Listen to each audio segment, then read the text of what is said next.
So when we talk about the different aspects of context, what are various aspects of context to which we need to give attention when we read the Bible?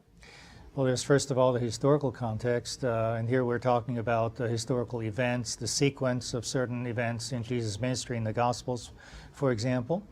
An example of that would be the destruction of the temple. It would be really the various miracles that Jesus performed throughout his ministry.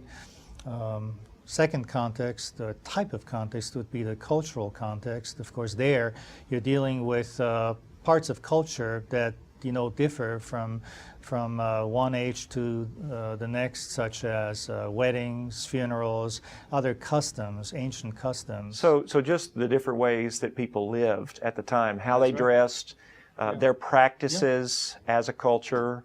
I think, for example, in our own culture, I've thought about the wearing of neckties. Right. That is something that is distinct to our culture that probably 200 years from now, people will look at pictures of us in neckties and think, what were they thinking?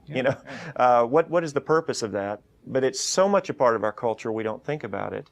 You're saying that in the first century they also had characteristics and patterns that we need to be aware of if we're going to understand when those elements show up in Scripture. That's right. To give you just a couple examples from John 11, of course, Lazarus had just died, and you see there different Jewish customs that were characteristic of how people grieved over a deceased person. Yet sometimes they would hire professional mourners who would wail as the funeral procession was underway.